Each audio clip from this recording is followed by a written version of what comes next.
Hello, everyone. I'm Skilty Bastilla from the Society of Filipino Film Reviewers. And joining me in this roundtable discussion are the film scorers of the nominated films for Best Original Score of the second Pinoy Rebyu Awards for the Best in Philippine Cinema in 2021. We have Teresa Barrozo, who scored Big Night, Andrew Florentino, who scored Kung Maupay Man it Panahon, and Malek Lopez, who scored along with two other scorers on the job, The Missing Eight. All right. So I'm really excited about this particular panel because I really want to know about the process of scoring. Kasi I don't have any background in production. No? So ang dami kong tanong na sana masagot sa panel na ito. But siguro we will begin with a definition. Maybe I'll ask Malek here kasi Malek has been among the three of you, ikaw yung pinakaunang nakapag-score ng pelikula. So can you tell our viewers ano yung score? Ano ba yung bakit importante yung element ng original score sa isang pelikula? Well, it's to help ease the passage of time. I think that's one of the main functions of that. When they were doing silent films, since walang dialogue, that was really to cover up the noise of the projector. Kasi dati, it was just moving pictures. Right. So they would really play just any music just to calm the people down and have them sit for a long time. Yeah. I mean, nowadays we're actually a tool for the director to say things that the actors couldn't say, or the set or whatever is going on visually. What cannot be said, we can be used as a tool to deliver some kind of message there also. Yeah. That's an important point, no?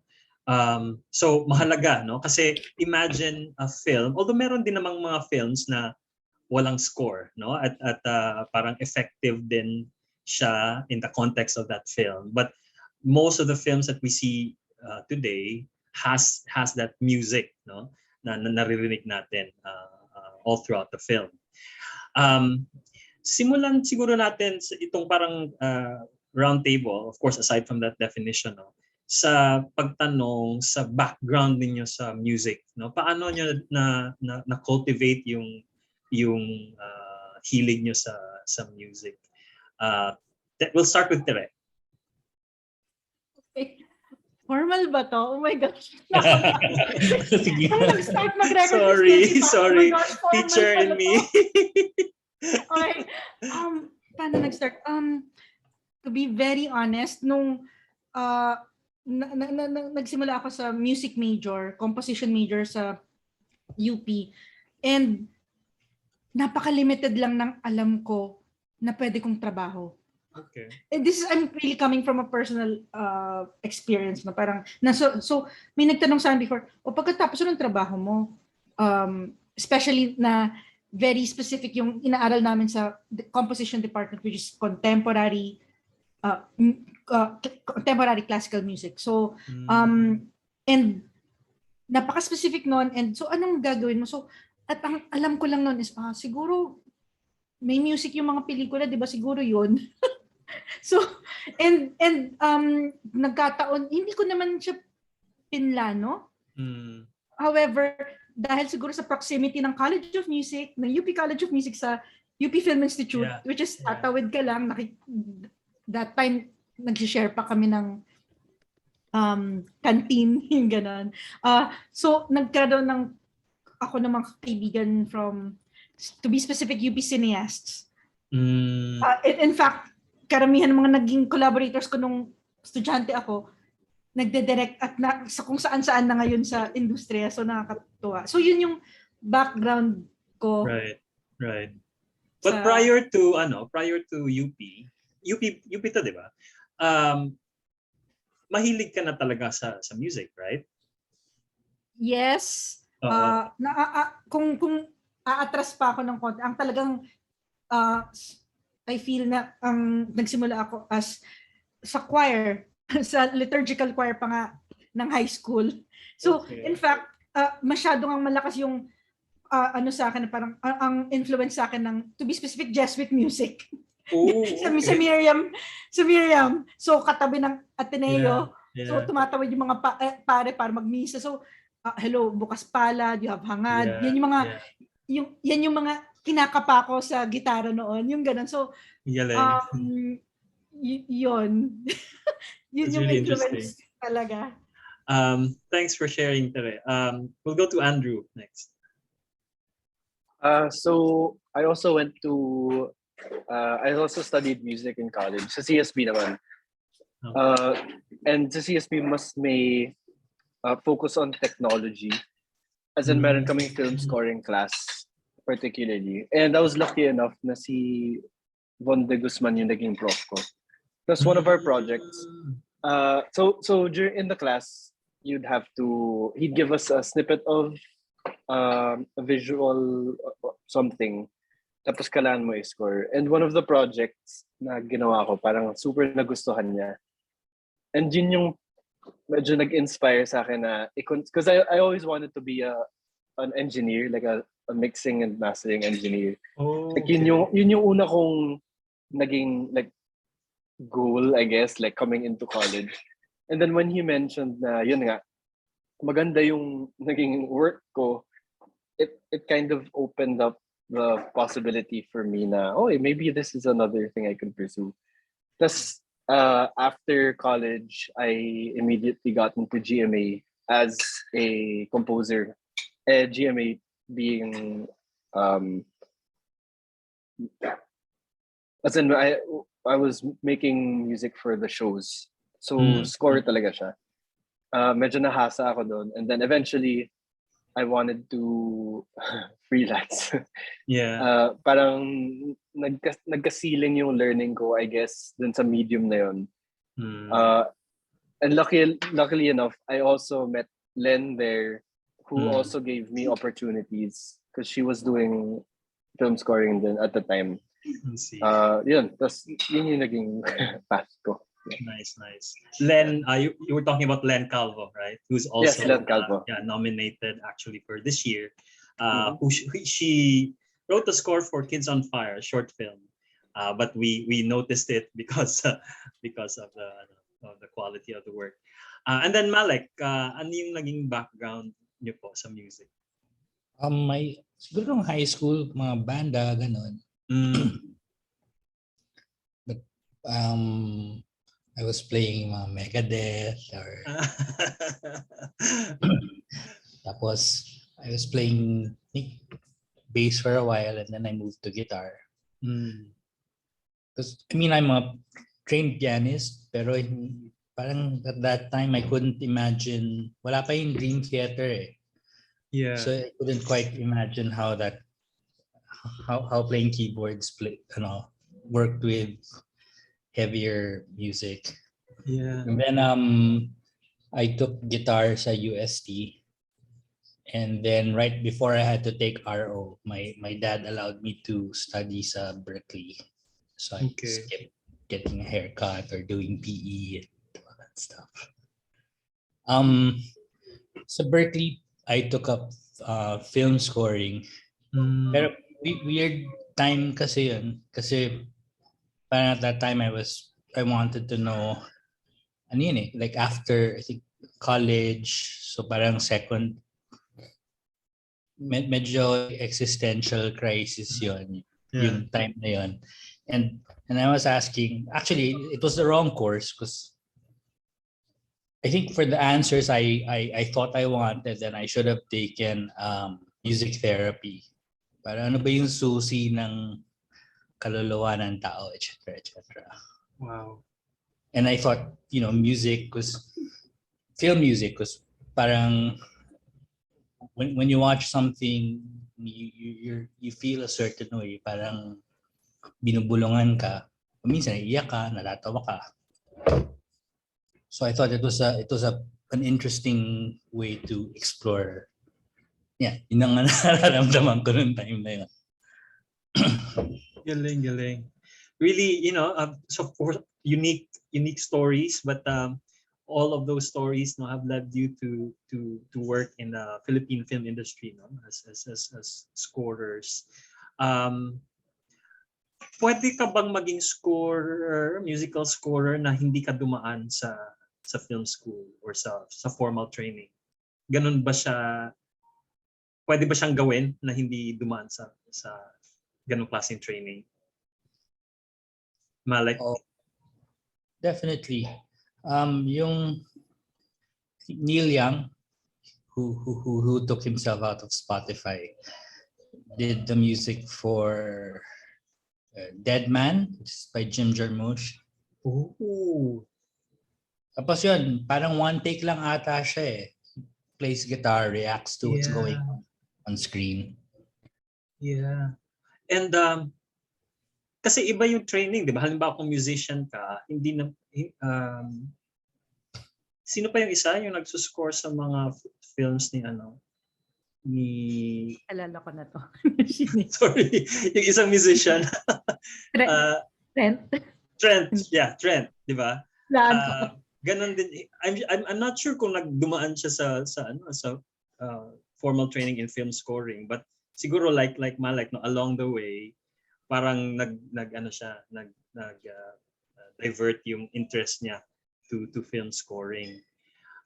So posible siya, no? So siguro yung mga potential film scorers listening now na hindi walang plano na dumaan sa film. Ay, nawala ba ako? Ano? Sorry. Okay. Nawala ako, sorry. Yeah. I was just saying posibleng mangyari na the people who are listening now who might be interested to be film scorers na walang balak mag-film school or mag-aral ng formal training sa film scoring. Pwede pa rin siyang mangyari. No? Definitely. Right. Especially now sa yung access to technology. Yeah. It's parang nakaka-level talaga siya ng playing field. Right. Anyone with a laptop can score a film. That's true. Can I add to that? Yeah. In fact, ano ba? Yes, you have to know music, understand music, pero pakiramdam ko nga may ang daming advantages ng mga hindi nag-formal training eh. Iba yung pagtingin nila sa pelikula, ibang pagtingin nila sa music, iba ang pagtingin nila sa storytelling. Nainggit nga ako eh. So, gano'n na parang, and so, iba din ang advantage kapag nag-aral ng music. So, pareho siyang may advantage. Right. May mga advantages. So, ang napaka-interesting nun. Napaka-interesting. Thanks for that. So nabanggit ni Andrew yung technology, no? Right now, what kinds of tools or equipment does a scorer have to possess? Anong kailangan mo para makapag-score ka ng film? Can you tell us? Siguro we'll start with Andrew. I think it depends on the level of convenience that you want. Okay. Because yun nga, you can definitely work just using a laptop. Wala kang MIDI controllers, wala kang high-end interfaces. You can use the keys on your keyboard. You can draw the notes on the software. That's doable, and I've done it before. Pero yun na nga, getting serious about it will require you to purchase equipment that will make your life easier, make your like MIDI controllers nga, better equipment for mga interface para mas maganda yung audio quality, etc. Okay, all right. So ito yung right now parang halos basic na siya, no? Yung mga regular scorers like you, merong ganitong equipment. na nabanggit mo. Meron pa bang ibang sa tingin niyo basic? Malek, meron ka bang extra na ginagamit mo? Phone.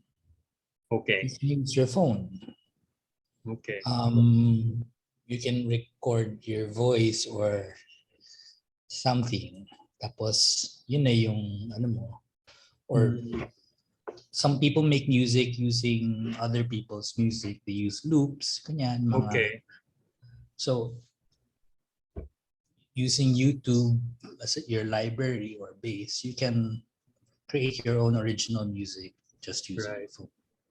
Right. Tere, may dagdag ka pa? If we're going to get technical, yes, I agree with Andrew na basic ang computer, not just for making music, but of course for viewing the videos. Yeah. Presenting. Presenting. Yes, yun. If you're going with music technology, yun yung mga keyboards and your instruments, yes. But at the same time, totoo din yung iba iPad. Ang daming mga sa mga softwares na apps. Right. And anyone who is creative can actually score.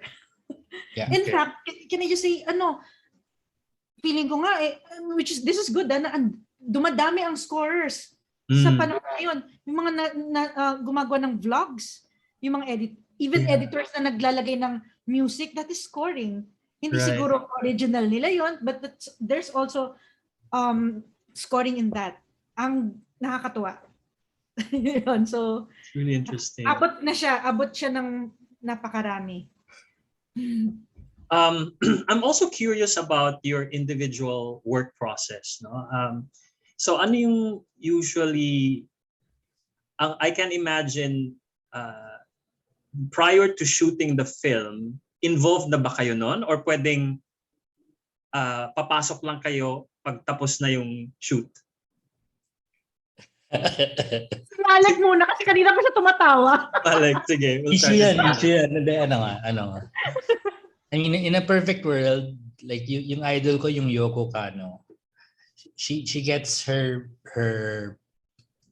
board months in advance. Animation siya eh. So a lot of the stuff actually ends up on the editing room floor. Pero may feel na siya ng di siya nag-work with a timer or anything. Pero most of the time pumapasok kami kasabay ng post nung nililinis na yung kasama ng VFX, kasama paglinis ng dialogue, ganyan. We're in that 3-week hardcore part. So unless may dance sequence. Yeah. Ganon din experience niyo. Kailangan meron na silang something to... Yeah, oo, sa dance. So yun ba yung normal? In your case also, Tere and Andrew, that 3-week period, yun yung you need to come up with a score for a film that has been shot. More often than not, yeah. Yeah. Wow. Sorry, ano sinabi? 3-week period? Free? Ano? Yeah, 3 weeks ang nabanggit ni Malek. Wow, how generous naman, the 3 weeks. Generous average. Chika lang. Paki-filter yun na. Joke. Yeah, but chika lang. No, kasi na-imagine. Kasi, di ba, ngayon ko lang naisip kung if you have 3 weeks to come up with an inspiration or meron na ba kayong parang stock na pag ganitong klaseng film, meron na akong tunog or sound or music na pwedeng gamitin. Pwede bang ganun na parang meron ka ng stock na mga musical notes, etc. Ito, swak dito. Si Tere muna. Hindi ko masagot yan agad kasi nandun pa yung utak ko sa previous question mo na. Sorry. Okay lang. Related siya. Ako ang sagot ko is, yes, nangyayari yung sinabi ni Malek. Well, definitely not sa post. Madalas ang film scoring. Yeah. But for me, personally, every film and every director iba-iba rin yung panahon na pumapasok ako. Merong mga film directors na, and I'm sure lahat tayo naka-experience na, Andrew, meron akong pelikula.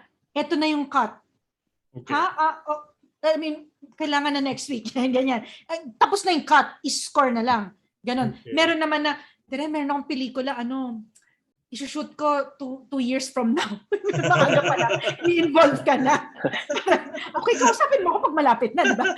Okay lang. Pero okay lang yun. Kasi, so, personally, I prefer na pre-prod pa lang.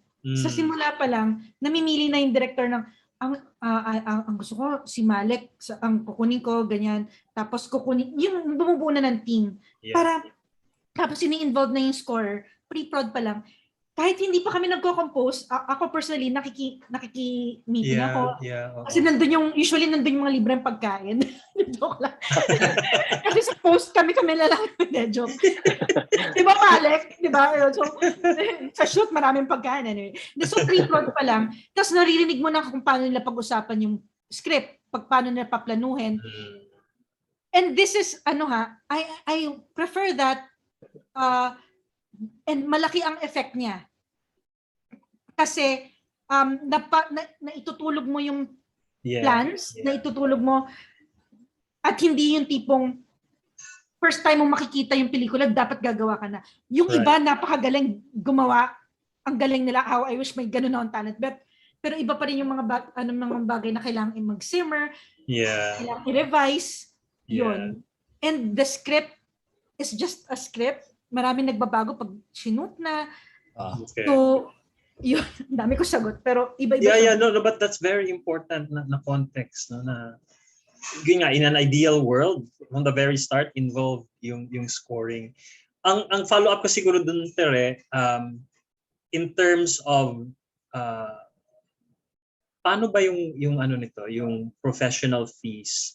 Do you count the days that you spend with the film, or parang na siya, parang bulto na for this film, kahit nakailang meeting ka with us, you only get this amount? Parang mas ganun ba? Yes, Malek. Would you like to share? Yes, Andrew. Nodding si Malek. May mga pre-conceived notion na. Tapos, siyempre, management yung expectation. Gusto mo ba yung tunog ng orchestra? Kasi mahal ang orchestra. Dadagdag natin yung presyo niyan. Yeah, okay. Tapos idadagdag mo yung ensayo, pag-record, aaralin pa yung pyesa. Bilis yun. Okay sana kung may budget tayo para sa orkay na musikero. Okay. Kasi the more the more you spend on it, the quicker yung turnaround mo. Tapos syempre medyo touch move kung involving others. Kung meron silang hindi gusto, magre-record tayo, mag-iensayo, magre-record ulit tayo. Mga ganun. Yeah. Interesting, really interesting.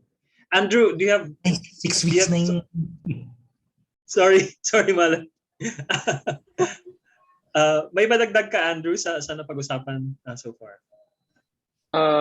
Well, yun nga, iba per film din yung I guess yung timelines na binibigay. And I agree with Tere na syempre the longer you have to work on a film, the better, syempre, because you get to experiment with things, with sounds, with how to attack a scene. But then, on the other hand, yung mga project na 1 week lang binibigay.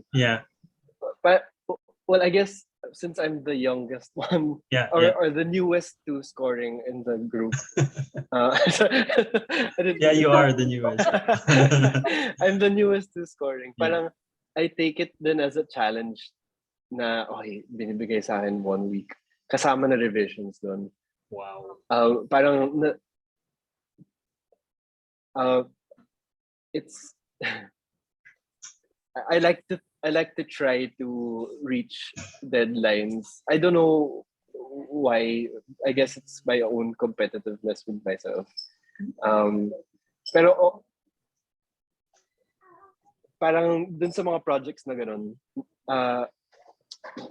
sometimes nakaka switch on siya ng autopilot mode in my brain. Yeah. Like it's purely I don't know, how do I say that? Parang matetest yung level of expertise mo, I Right. guess, in a way. When you kind of have to chase a deadline. Yeah. But I think that comes from my experience in GMA na kailangan constant yeah. and fast yung delivery. Yeah. Ayun. Yes, Tere. I agree. Actually, I don't agree dun sa dun sa the longer. Akala ko dati, mas marami akong time sa isang pelikula. Mas okay. Noon ha. Okay. Kasi nakatanggap na rin ako ng pelikula na, wow, hindi tayo matatapos sa parang ilang years na to. So parang hindi pala lahat ng nabibigyan ng maraming time. So may mga pelikula na may span lang. Na minsan may iba tinatamad na rin mag-score, tinatamad na rin yung director, tapusin, ganyan. So nawawala yung momentum. At totoo is na ang ganda na sinabi ni Andre na may mga trabaho ko na 1 week, 2 weeks kailangan. And ito yung mga director na mas kailangan nila is yung play date. Yeah. So I try to be clear to them na okay, gagawin natin to, kakayanin yan. Pero hindi na tayo makakapag-revise ng todo. So may mga bagay na mas sacrifice. As long as we agree doon sa ganon, makukuha natin deadline. So and may advantage din economically na okay, may mga trabaho na less than a month mo gagawin or kahit 2 weeks, sige, 2 weeks or 1 week. And pagkatapos nun, okay, may natrabaho ka na, you can move on to a next project. So interesting yun, may mga mahahaba, may mga maiksi. Right. Yun, nakakatuwa lang. Ang next question ko siguro has something to do with the work process, lalo na because most film scorers work alone, no? Meron bang, kahit halimbawa ikaw yung film scorer, pwede ka bang kumuha ng assistant na tutulong sa iyo in scoring? Nangyayari ba 'yon? Pero hindi siya credited as a film scorer. Assistant lang siya to do some tasks that you think you need for scoring a film. Have you ever done that? There's a job description called music editor. Okay.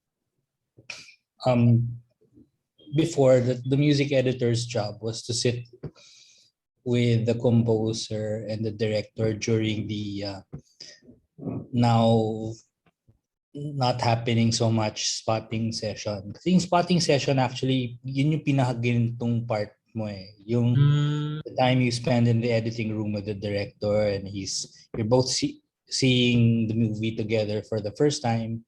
He has his notes. Okay. He has his wish list, and normally the music editor quietly sits and takes this all in while you can converse with your director. Tapos siya yung may time code, ganyan. Kasi wala rin yung mga DAW, wala rin yung mga non-linear editor. So all he has really is a cue sheet. And then you have your stopwatch and you start building your music based on his notes. Nowadays, parang you can do all of that. I mean, it's better if you have an assistant to, like if you have a company, syempre, if you have an engineer friend, or one of you can mix and do all the fancy stuff while you sleep, make it even better. Okay, but ideal siya na may ganon. Yeah. There's something else. Tere and Andrew, na-try niyo ba yung ganong there's another person or more than one person helping you out in the music aspect of the film? Ako na-try ko na ako yung nag-a-assist. Okay. Pero iba yung nag-compose. Ako yung Right. nagtatrabaho ng mga cues ng library niya, ako yung naglalatag. Pero I think series soap opera yun. So, I really enjoyed it. I learned a lot actually. Yeah.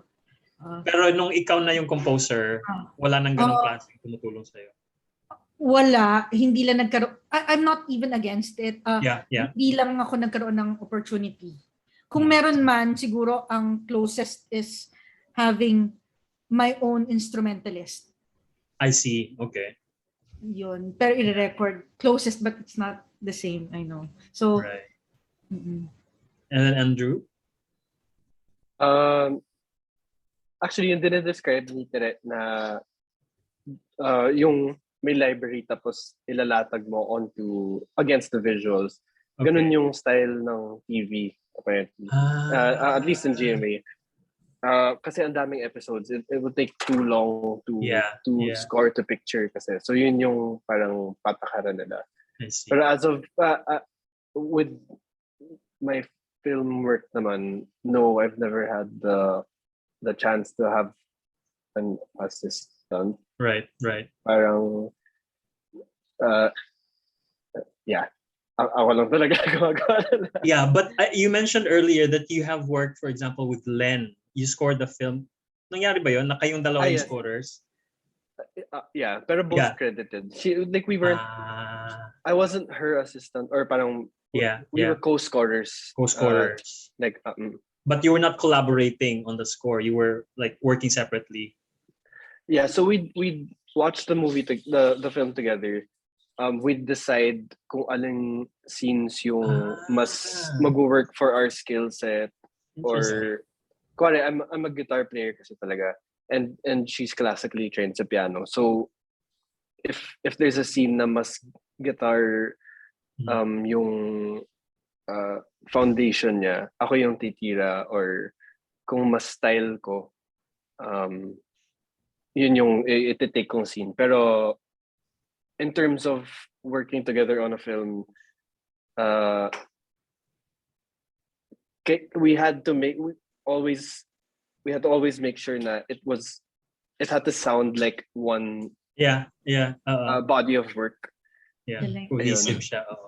Yeah. And then Malek, itong on the job too, aside from this, meron ka na bang ginawang film na more than one yung scorer? Yeah, actually, when I do an Eric Matty film, okay, all right. It's normally with Erwin. So,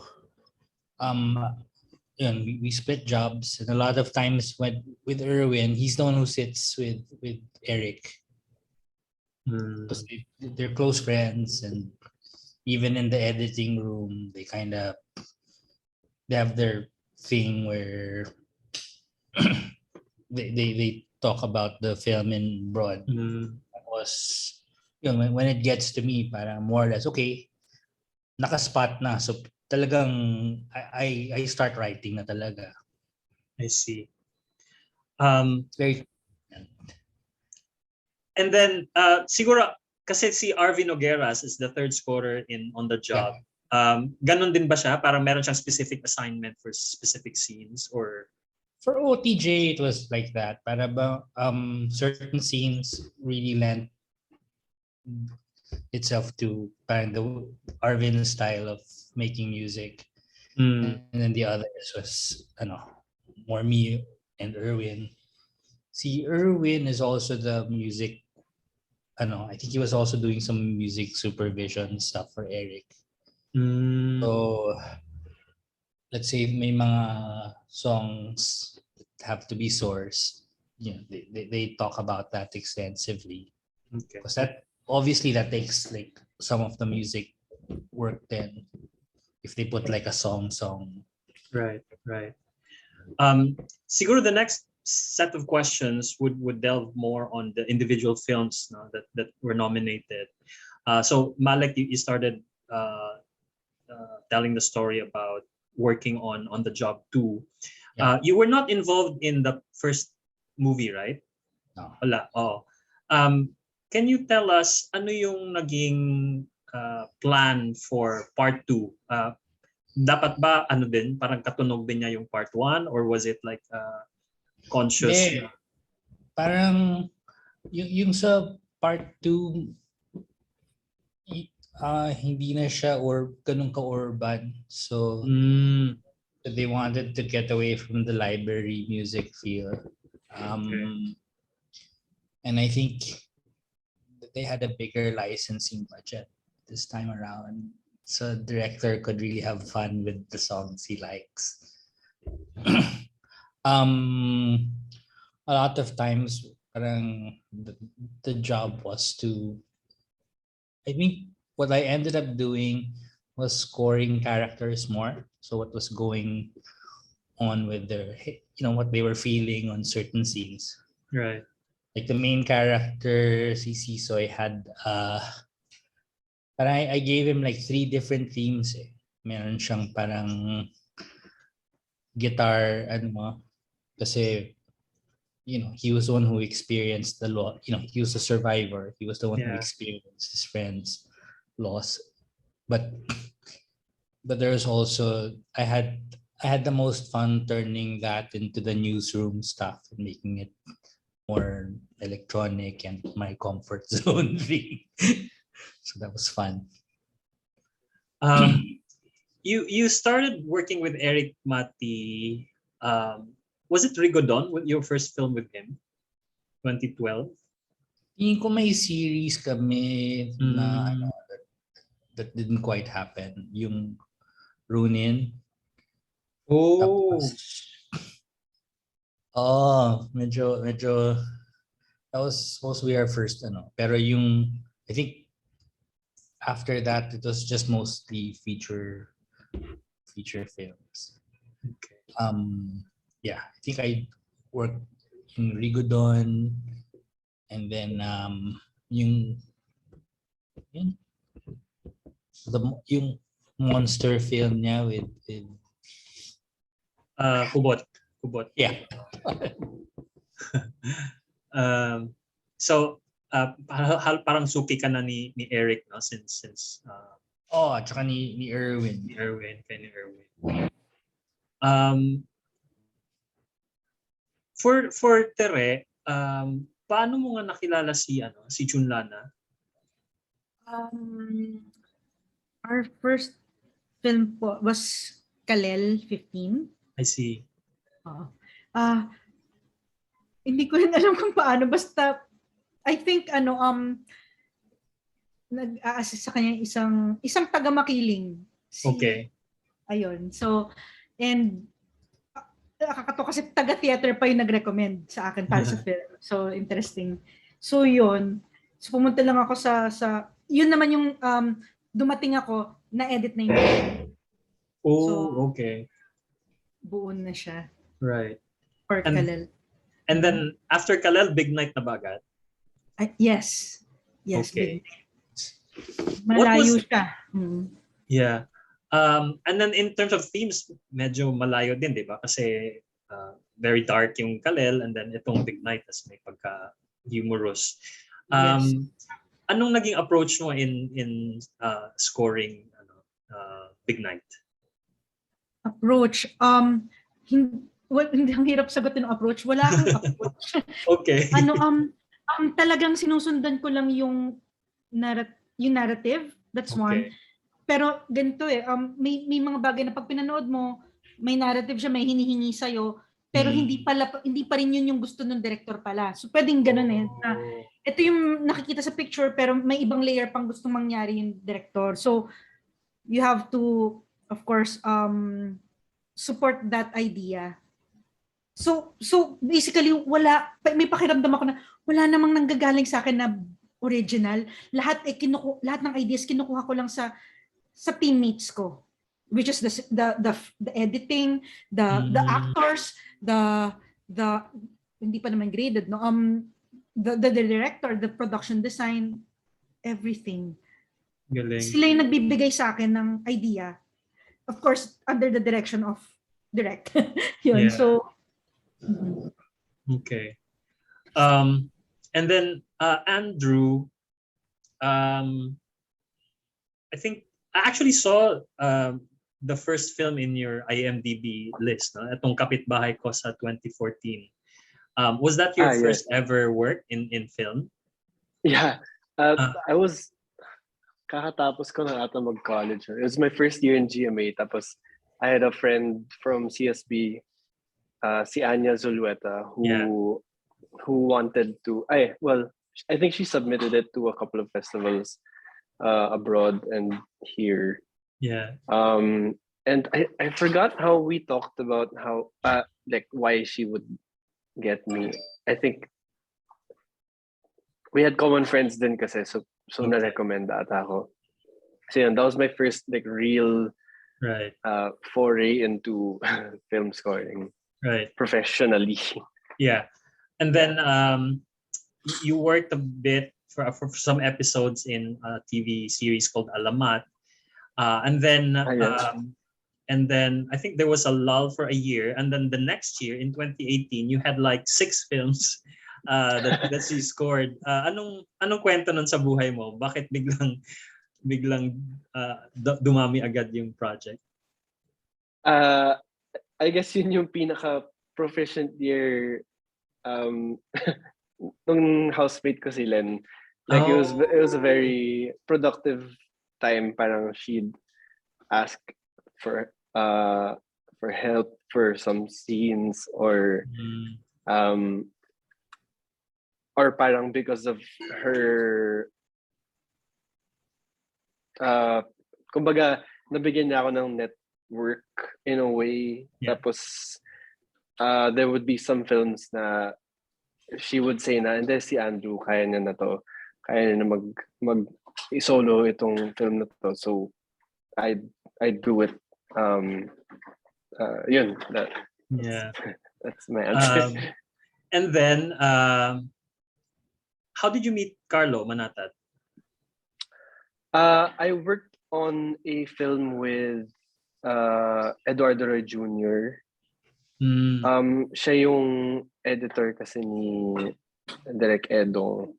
I did the score for Fuck Boys and Lola Igna. Yeah. And I think he was the editor for both of them. Yeah. Okay. That was before COVID, so every time na mag-preview kami, makikita ko siya. So nakilala ko rin in person. Yeah. Did you have to do something different for Kun Maupay in terms of your usual scoring, knowing the kinds of films that Carlo makes, no, which is kind of quirky and offbeat? Yeah. Well, actually, I think Kun Maupay was the longest time I had to work on a film. Prior to that, kasi most of what I was doing was commercial, so they were very particular with deadlines. Pero with this, I mean, the film itself was a 7-year process, I think. Like Carlo was working on it for 7 years. So parang he wanted to take the time, to para matutukan lahat ng elements. And it being I guess yung pace niya is slower than your average film. Yeah. Music was a very important part of it, so he wanted to take the time, and he gave me naman the time to work on it. I think I got like maybe 3 months to work on movie, and that was the longest I ever had to work on a film. Na may visuals na. Yeah. And so, you felt that helped you, that period helped you in sort of improving definitely. Kasi whenever I'd finish a couple of scenes, I'd mas may back and forth yung Kun Maupay more than any other project that I've done. So, Okay. na-feel ko yung collaboration Right. element sa kanya. Right. Even if he let me parang be creative with it. Yeah. In terms of the music, hindi siya typical like what you'd expect for a disaster drama movie. Yeah. So it was both very like creatively freeing, but at the same time it felt very collaborative then. That's nice.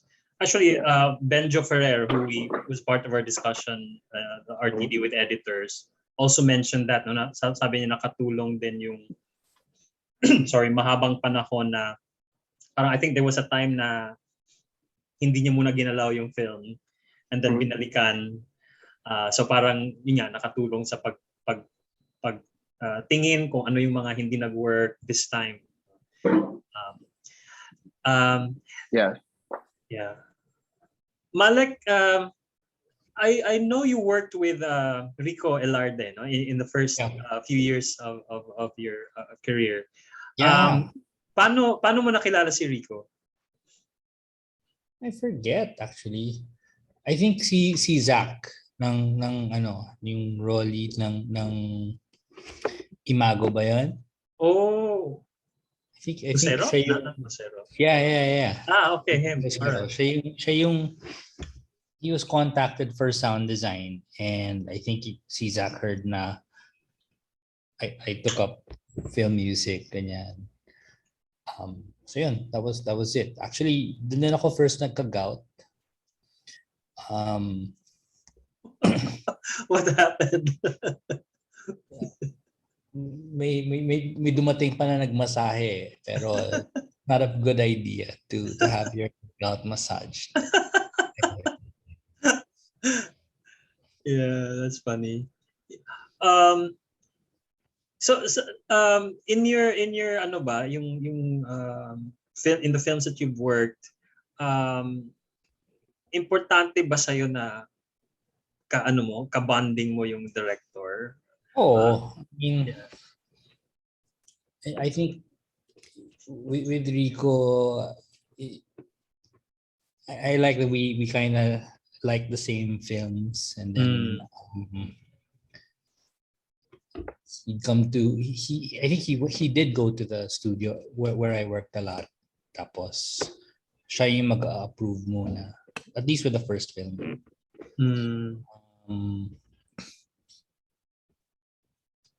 With Eric naman, it was more like I was working with Eric through Erwin, and they had that rapport. Yeah. So same thing. They have like the same I think their film language was the same. They grew up liking the same stuff. So there would be a lot of, I mean, like a productive day for us, like especially nung by bust was sitting around and looking at stuff in YouTube.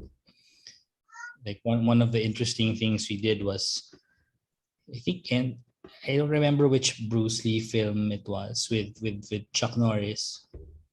Ngayon there's a meme where they put Careless Whisper on it, so it looks like they were doing some man-to-man love.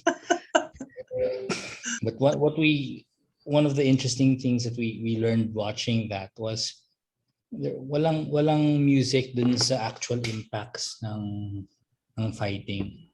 So it's all in between. So when there were blows, let's say a lot, because they were, we duck out and then we come back again. And by this time in the movie, medyo sobrang late na siya in the film. Medyo upak na yung tenga ng mga tao. So we needed a fancy way of resting the ears for us and our potential viewers. Yeah. So yun, I mean, I I learned a lot working with Erwin actually. Yeah. You've also worked with Erwin sa 2005 film niya, no? Yung Kamiling Story. Yeah. How did you get to know him? Don't remember. Parang through Lure ata sa Big Sky Mine. Okay. Yeah. So I noticed really, parang that connection between the music world and the film world, parang ganun yung many of the networks that Yeah, I mean, I think I want to explore din mga video games ganyan, pero wow. Wow, that would be nice, no? iba rin yung discipline doon eh. Kasi you're working with looping music, so that's interesting. Sige, the last few questions, balik tayo sa more general questions, no? In your experience, meron bang nag-iiba sa process nyo when you score an indie production versus a mainstream production?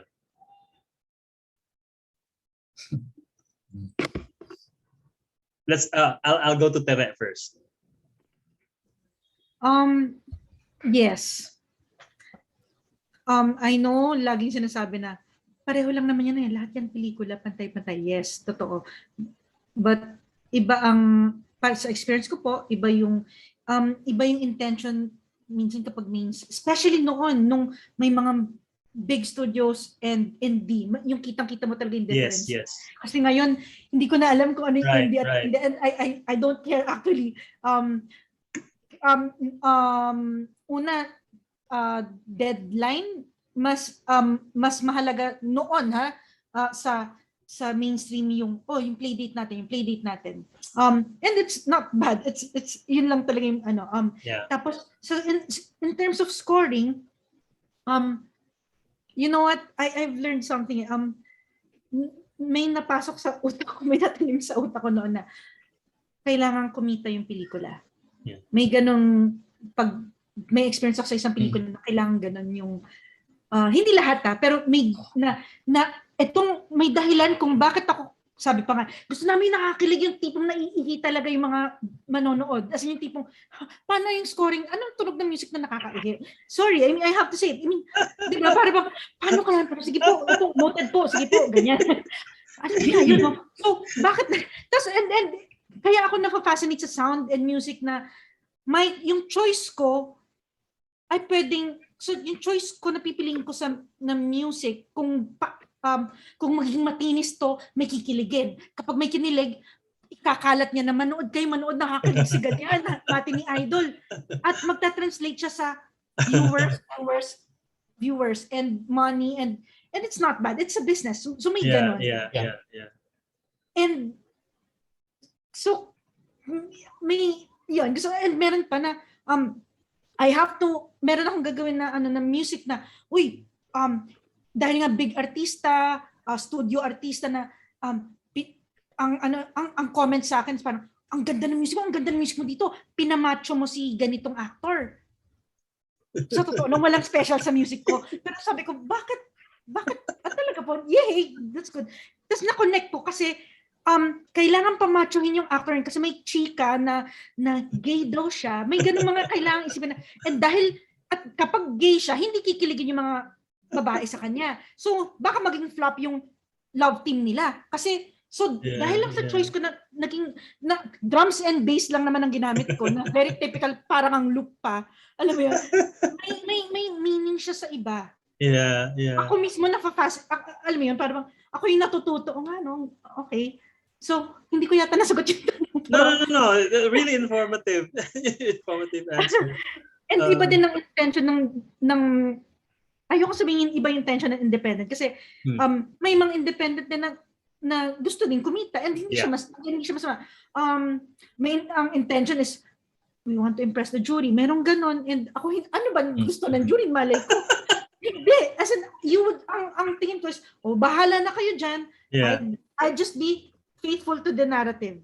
Kayo na Yeah. pong bahala dyan. Okay? Yeah. So yun. But again, you follow kung ano yung intention ng director. Yun. Andrew. Yeah, I agree naman with Tere, actually. Tsaka yung expectations din ng indie versus commercial dun sa style, I guess, I don't know how to call it yung pag-atake mo dun sa pag-score, and the kind of instrumentation, I guess, na hinahanap nila na based on their focus group discussions, ito yung gumagana sa kanilang mga films na bumibenta, yun din yung i-expect nila dun sa gagawin mo as a scorer for their film. I guess, yeah. May difference in expectations. And Right. And like Tere was saying, there's not like hindi naman siya masama. Like neither is Yeah. better than the Yeah, other. yeah.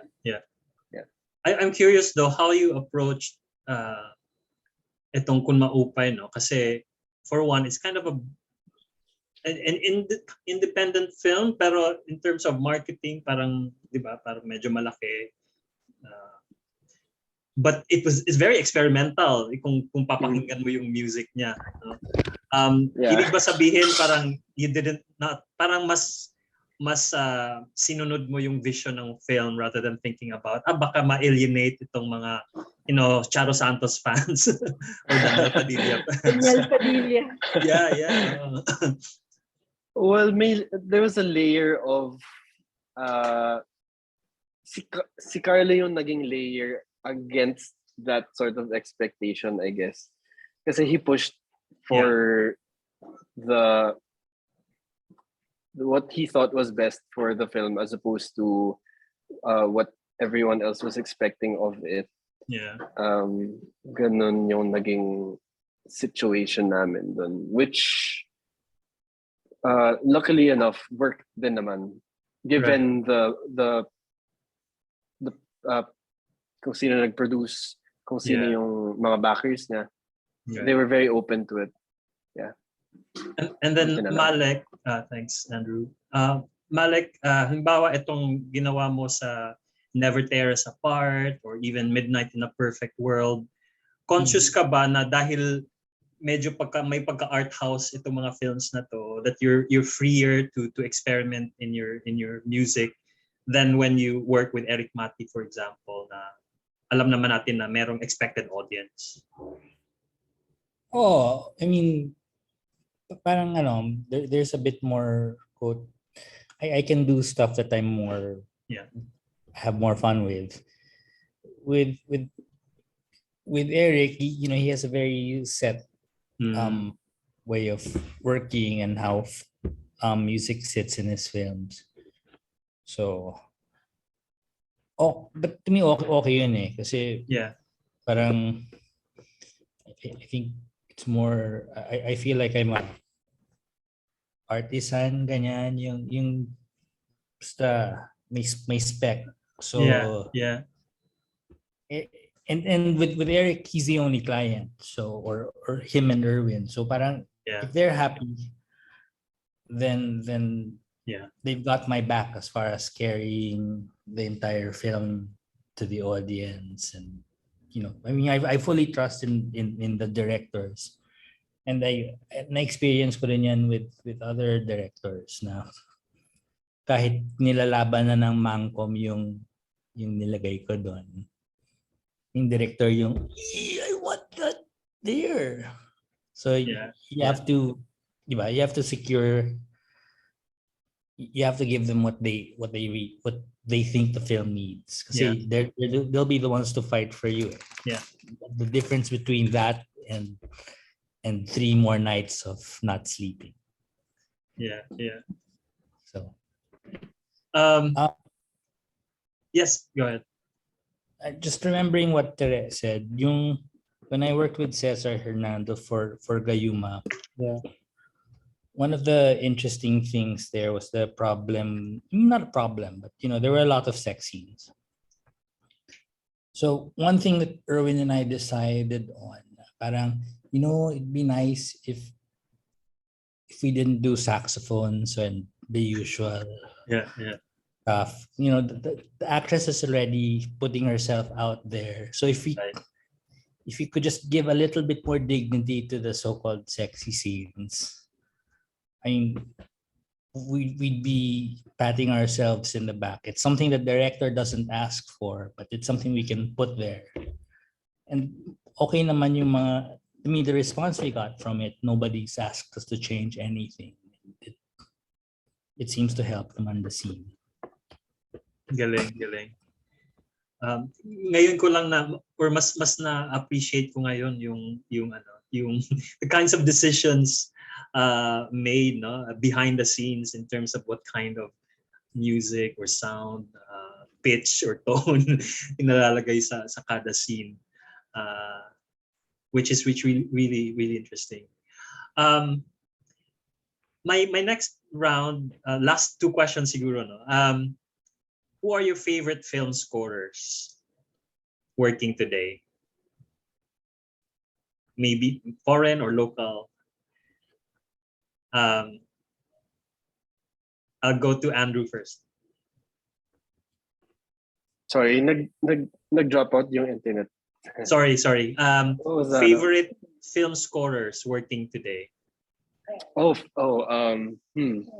a hard question. I grew up watching Disney movies, tsaka Pixar films, and I really like the work of Michael Giacchino. Yes. Yeah, I guess in terms of orchestration, melodic ideas, I aspire to reach that kind of that level of musicianship. So he scored Up. What else did he do? I think he did Inside Out. Then trip ko din si Ennio Morricone. Right. Yun. Thanks, Yeah, Andrew. Next. Tere. Oh my gosh. Alam mo sa mga ganitong forums, dalawa yung mga dinedread kong tanongin. What is film scoring? Sorry. At saka, it's okay. At saka yung who is your favorite film score? Ang hirap niya sagutin. I know. Gosh, ang hirap niya sagutin. Kasi nauubusan na, hindi kasi ako nakatingin lagi sa score. Yeah. I really just like films na alam ko na baka tanongin niyo naman kung bigyan mo kami ng pelikula na ano. I just really like films that work. Okay. Yeah. And may mga bagay, may mga napapanood ako na parang ang simple lang naman ginawa ng music, parang kaya yung dali-dali. Pero it worked, yeah. Hindi siya simple. Yeah. Para bang kaya siya nag-work kasi pumayag yung director na yan ang music. Yung mga ganon. So, yung success ng film music ay hindi lang dahil maganda yung tunog or maganda yung score. Right. Pero dahil decision siya ng director at nagtulungan yung mga elements. Yes. So, ang hirap sagutin. Marami akong mga pelikula na gusto ko yung score. Tapos pag hindi ko naman ma-recommend kasi sasabihin, asan yung score doon? Yeah. Kasi, pero ako, na-move ako sa score. Maybe the idea of silence ay scoring for me. So, yeah, it's a decision. So, yeah. I actually, the past few roundtables, may ganong tema yung nababanggit yung mga na nakakausap namin na it's not my work alone.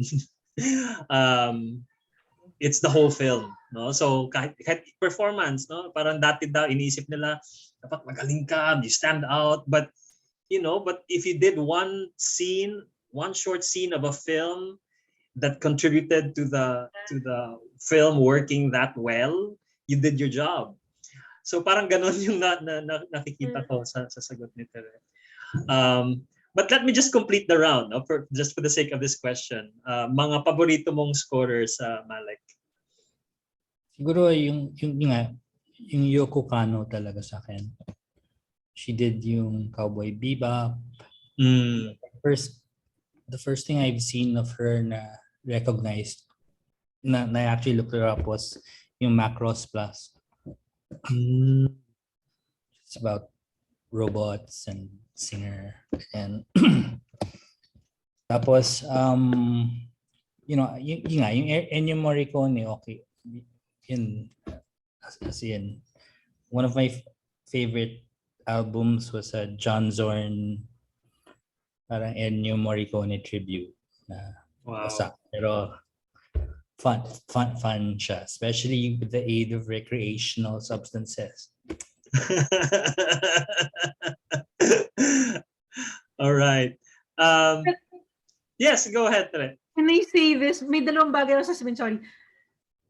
Nahirapan ako sagutin yung favorite, pero meron akong sagot sa hindi ko favorite. Kaya ko sabihin to, sorry. Hello, well, everyone loves him. Hindi lang ako fan ng laging Hans Zimmer. Okay.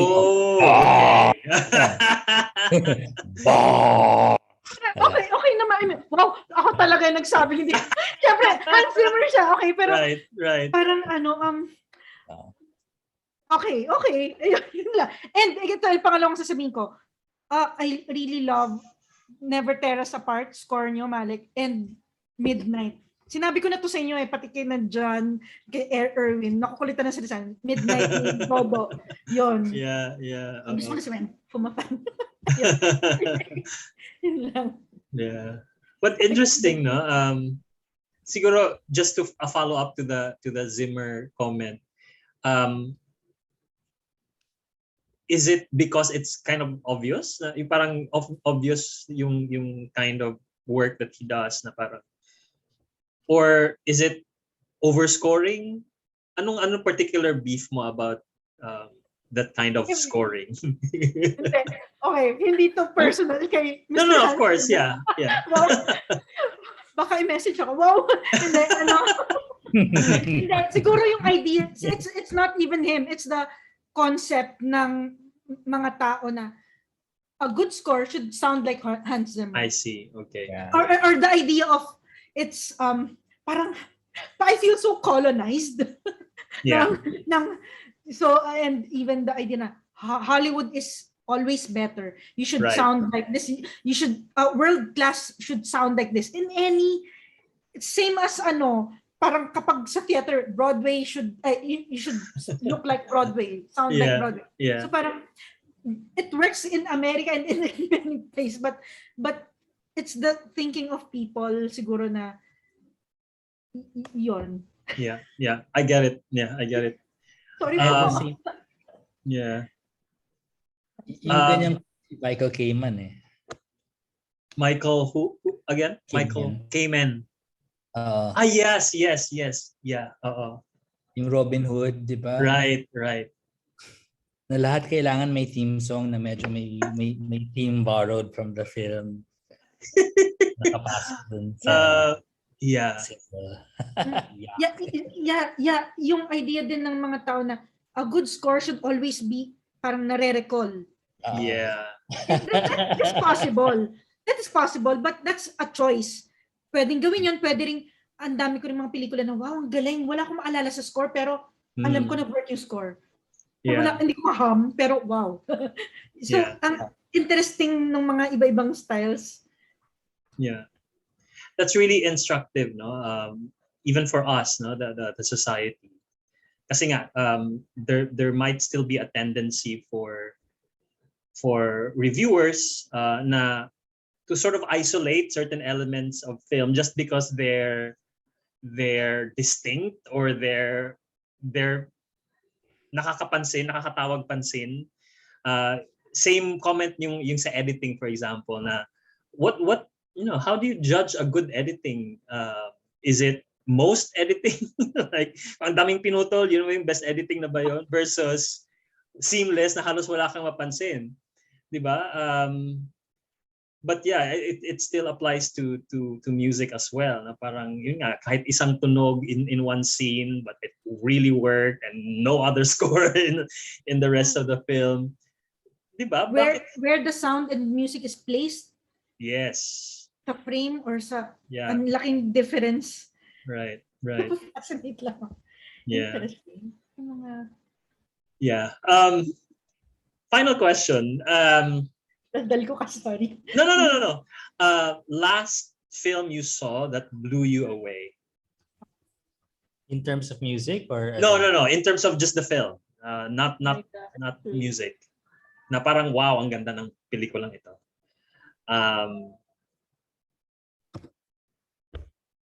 Sige, anyone can raise their hand kung may naisip na kayo. Nagustuhan ko yung music ng Shiva Baby. Shiva Baby, I haven't heard of that.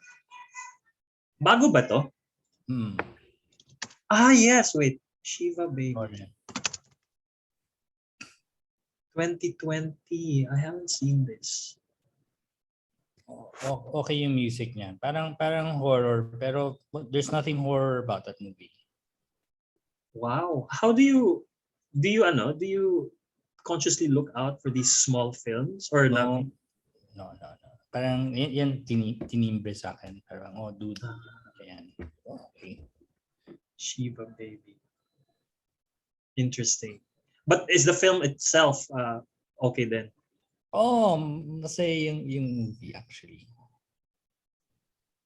Interesting. Jewish. Yeah, it's story. It's fun on many levels.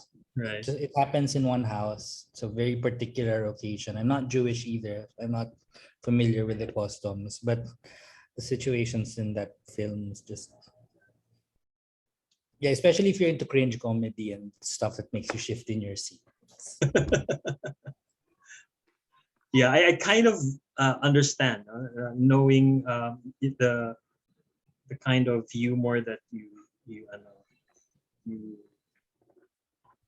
seem to like. No, I'll check this out. Shiva Baby. Andrew, anong naalala mong film na sobrang nagustuhan mo? I'm trying to Google the title now. It's a French movie. Oh. Pero, sige, I'll get back to you. I forgot the title. Sure. Sige. Tere muna. Isa pa pala yan sa mga tanong. Sige, I'll just Marriage Story, although hindi siya recent na napanood, pero yeah. Marriage Story. Yeah. Hindi to mga recent, pero sabi ko yes. Never Tear Us Apart, Malek. At saka yun nga yung paulit-ulit ako anyway. Saka Shucks. In Drive My Car, masaya actually. Yeah. Music. Sa series, pwede. Yes, please. Yes. Series. May dark, may ano bang dark ang title? Series na. Dark. Shucks, mali yata yung... Dark. Correct. Dark na TV series. German science fiction thriller, yeah. Ooh. That's ano pa ba? Shucks, marami akong sagot dito.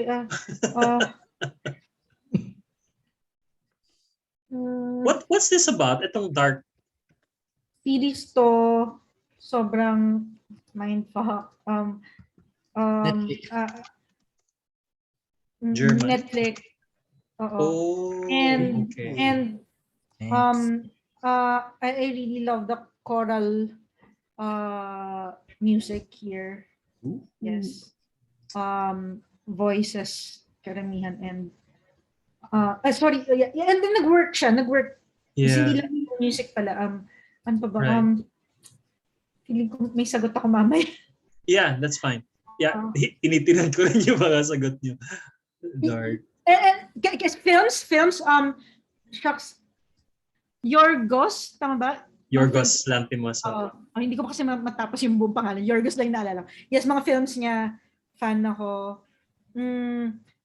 Sino yung, siyempre, Parasite, yung Yeah, filmography ni director. ni him. Oo. You know, I'm a fan of Carlo Manatad. Mm. Kasi baliw siya. So, Andrew, di ba? Have you worked with Carlo ba? Direct. I'm so proud to say that I did his film thesis. Oo, ano nga Ano? ulit yung thesis niya? Ito ba yung ano?